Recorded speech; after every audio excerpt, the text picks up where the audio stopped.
스승의 날인 오늘 곳곳에서 교사들의 반성과 분노가 터져나왔습니다. 교사들은 아이들이 안내방송만 믿고 기다리다 허망한 죽음을 맞이하게 된 데는 평소 위험에 제대로 대처하는 방법을 가르치지 못한 교사들의 책임이 크다고 자책했습니다. 전교조 교사 15,000여 명은 대통령이 진상규명을 소홀히 할 경우 대통령 퇴진 운동에도 나설 수 있음을 밝혔습니다. 노지민 PD가 보도합니다. 오늘 오전 안산 합동 분향소. 세월호 참사로 숨진 학생들의 부모들이 학생들을 대신해 함께 숨진 선생님들 유가족 가슴에 카네이션을 달아드렸습니다. 돌아가신 선생님들의 영정 앞에는 국화 대신 카네이션이 놓여졌습니다. 같은 시각 서울 서대문구 전국 교직원 노동조합 대회의실에서는 세월호 참극의 올바른 해결을 촉구하는 교사 선언이 발표됐습니다. 지난 9일부터 오늘 아침까지 15,853명의 교사가 서명한 이 선언문에는 안내방송을 믿고 대기하라고 한 말이 아이들을 죽음으로 내몰았다며 위험에 능동적으로 대처하는 법을 가르치지 못했다는 교사들의 반성이 담겨 있습니다. 아이들을 살리기 위해 안내방송을 믿고 대기하라고 한 말이 결국 아이들을 죽음으로 몰아넣고 말았다는 사실 앞에서 많은 교사들이 끔찍한 악몽에 시달리고 있습니다. 이 급한 상황에서는 스스로 판단해서 능동적으로 대처한다고 가르치지 못해서 시신 속 아이들을 똑바로 바라볼 수 없습니다.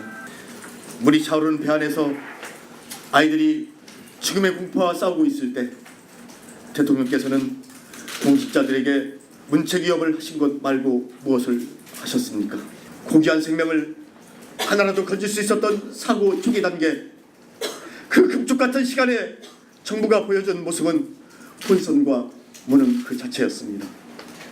이와 함께 전교조는 청와대 게시판 교사선언에 참여한 교사들을 징계하겠다는 교육부 조치가 부당하다며 강력히 항의했습니다. 그제 교사 43명이 청와대 자유 게시판에 아이들 그리고 국민을 버린 박근혜 정권 퇴진운동에 나서는 교사선언이라는 제목의 글을 올리고 무능과 무책임, 모렴치, 기만과 교만에 가득 찬 박근혜 정권의 퇴진을 요구하는 운동에 나설 것을 선언한다고 밝혔습니다. 그러자 교육부는 바로 다음 날인 어제 이 선언에 참여한 교사들을 찾아내 징계하겠다는 공문을 전국 시도교육청에 발송했습니다. 일부 교원들이 정치적 편향성이 농후한 글을 게재해 공무원으로서의 의무를 어겼다며 법과 원칙에 따라 엄정하게 조치하겠다는 내용이었습니다. 이 글을 쓴 교사들은 정부가 말하는 정치적 중립성이 무엇인지 오히려 되묻고 싶다고 주장합니다. 비판의 목소리를 정치적으로 몰아가는 것이야말로 정부가 선동을 하고 있다. 국민의 바른 소리를 들어야 될 정부가 오히려 정치적으로 이 국면을 이용하고 있다는 생각이 들어요. 그래서 정말 되묻고 싶어요. 정치적 중립성이 뭐냐.